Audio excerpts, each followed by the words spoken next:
Carl Sagan once said we are made of star stuff, a reminder that what's above us is also within us.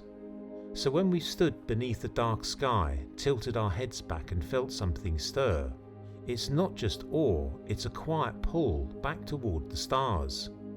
Tens of thousands of years ago that pull would have been the same, but for our ancestors it slowly became something more, a wonder that gave us direction and a way to navigate life, in a world where survival was never guaranteed.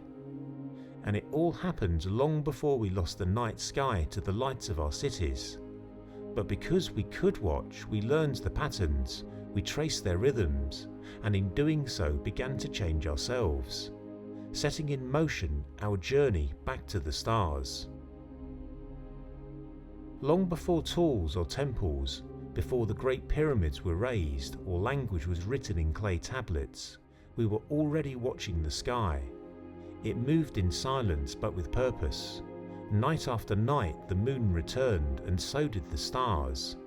The sun traced its path through the day, and over time patterns became meaning.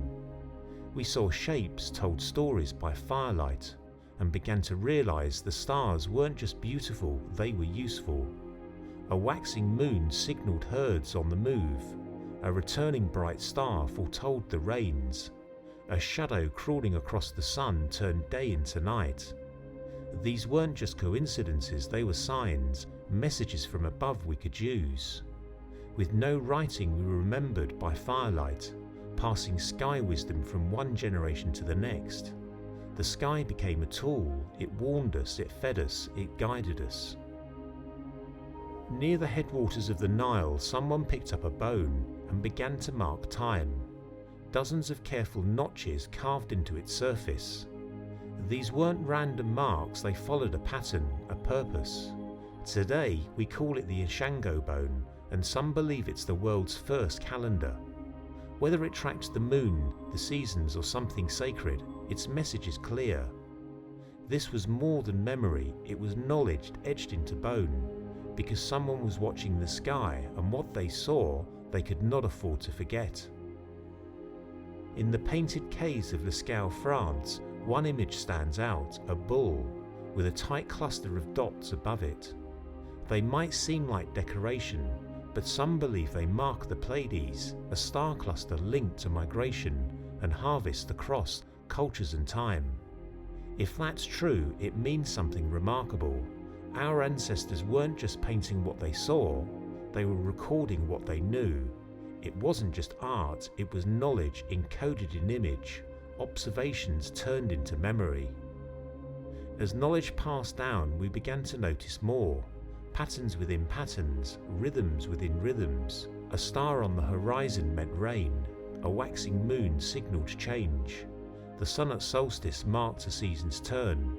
We were learning the rhythms of the cosmos, and the more we saw, the more it shaped us. The sky wasn't distant, it was part of the land, a partner in the cycle of life. In a world of uncertainty, the sky was the one thing we could count on. So across many lands we marked it with stone, to fix in place the rhythms we had come to rely on. In what's now the Sahara, once green and fertile, early herders noticed something.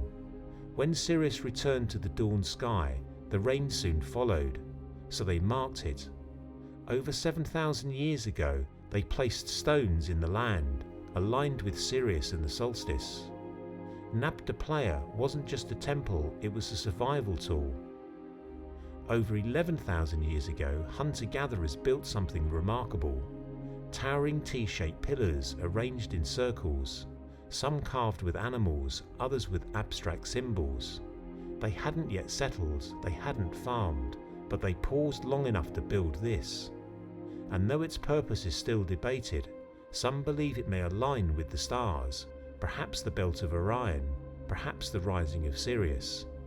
If true, it would make Göbekli Tepe the oldest known structure, built in connection with the heavens. In what is now the open plains of southern England, generations of Neolithic people raised 20-ton stones, aligning them in a circle we now call Stonehenge.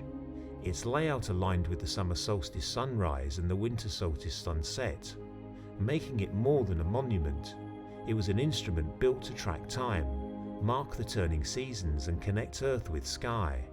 It may have followed lunar cycles or eclipses too, and like Nabta Playa and Göbekli Tepe before it, Stonehenge reflects a deeper connection between sky, stone and survival.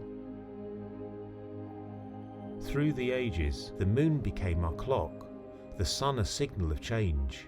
The stars came alive through story, each one telling us something true, when to plant, when to hunt, when to hope. And still, across time the sky speaks. Even now, in an age of satellites and smartphones, we still look up, we still wonder, we still search for meaning in the stars.